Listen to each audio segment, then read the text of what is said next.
must step out into the cold every morning and make their way to the river to drink. One by one, they step into an icy hell, moving quickly, knowing they must return before the cold becomes too harsh. Their hair became crusted with ice almost immediately. This part of the river is not frozen because it is coming fresh from the mountain. Underground spring water meets with river and keeps this part of the river unfrozen. Then all of a sudden, my whole face went numb. I couldn't move the muscle on the left side, like I was having facial paralysis. When my nose started freezing, Yevdokia noticed right away. Is it frostbite? Yeah. The cold shrinks the blood vessels and eventually reduces blood circulation. Without enough warmth, water inside each cell freezes into ice crystals, causing the cells to rupture and triggering a stabbing pain and tissue to die. You should cover your face like this. Walk while covering your face. Be careful, or it might turn black.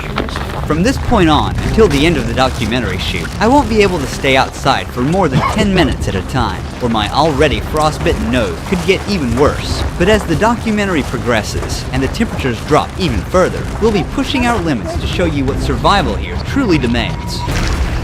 Here is the cure. This is aloe and just alcohol.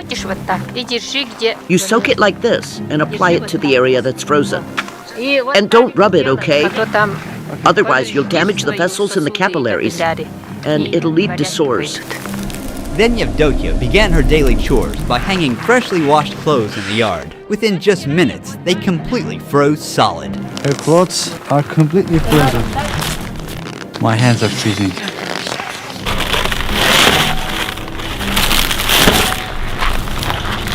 After that, she headed into the barn to milk the cows. I keep Yakut cows because they produce really high-quality milk. The fat content can reach 7 to 8%. As you can see, there are some ice and snow covering the ceiling, but here is warm. The sides are also covered in snow. You can see some droplets from the ceiling. It is because of the humidity.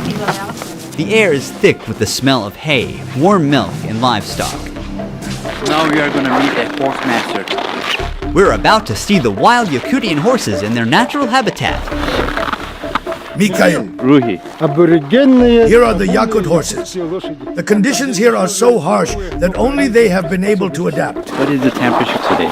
It's somewhere around minus 50 degrees Celsius here. It's also hard to be outside for a long time. We have a system of fences in the open area. They mostly graze freely. These Yakutian horses don't need heated shelters, as they can endure minus 70 degrees Celsius outdoors day and night. Unlike regular horses, they are short. This also helps them to stay outside during winters, because short body means it can radiate heat to a smaller area. Their body looks very puffy, very rich in fat and round. This is because of their thick fur. And also their horseshoes are very tall, allowing them to stand on this freezing ground very long time. They're not captured. They're just being fed here. Their body means food. This is horse meat. They eat it here. As you can see, it got a lot of fat. This is one packet, a packet of a horse meat. This was ordered and it's going to be sold to a customer. This large pile of hay has been stored since summer. It's the main food supply for the horses during winter. Mikhail offered us a taste of his horse's meat and liver, which is only eaten raw and frozen in this region. Raw horse meat.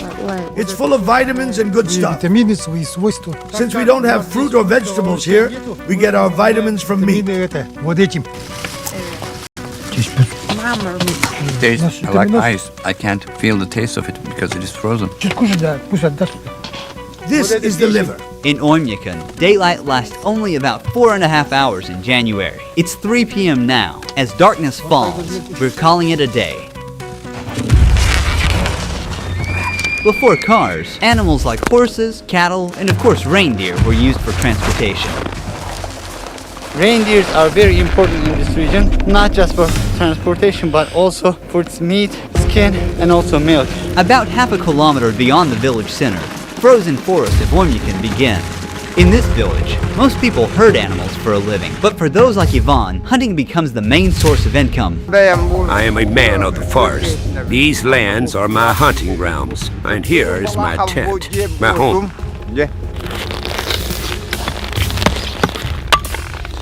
He's making fire now. We need this fire because it is too cold here.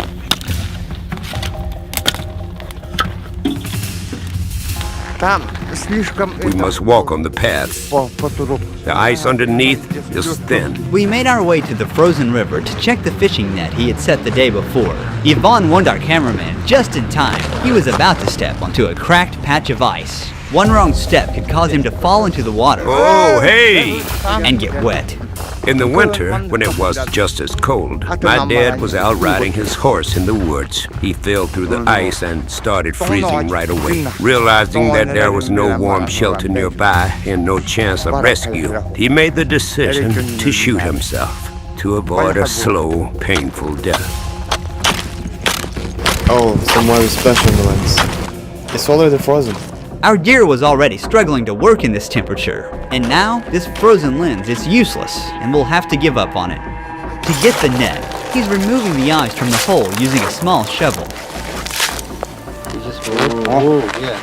The fish remained alive for only a few seconds after touching the freezing air. Water was warm, but now on the surface, this fish is shocked. It's completely frozen. To make it easier to cut, he's warming the frozen fish by rubbing it with his hands. He's carefully slicing it into thin pieces. Frozen and raw wild fish. When it's frozen, you feel like you're just eating an ice. You should eat with salt. Fish are loaded with vitamins in the winter. Inside the tent, it's warm, but as you see, the outer part is completely frozen.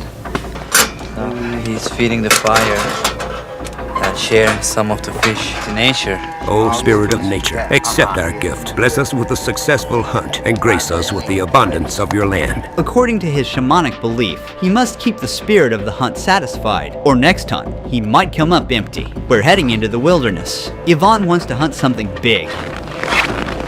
Looks like something's been through here. There are footprints and little patches of urine left behind. Look, roe deer tracks. We're getting close. Because I stayed out in the cold for more than 10 minutes, I've started to feel numbness in my nose again. I have to be more careful. I don't feel my nostrils. Okay. From that side, it ran towards the forest. That's where I'll set the trap. He hopes to catch a large animal. The hunter knows the animal follows the same path every day, so he's placing the trap along his daily route. He's covering the trap with snow. He's using a dog's tail to remove the traces smoothly. We'll return to this spot later to see what he catches. But first, Ivan wants to check the trap he set yesterday. He scans the snowy landscape carefully. Everything here is like a book to me. When the snow falls, I track how many animals there are by their footprints. I already know how many animals live in this area. The Saka are a Turkic people who migrated from Central Asia, and I'm from Turkey, a country whose roots also trace back to the same region. Before we continue with the documentary, I'd like to thank the sponsor of this project and explore how close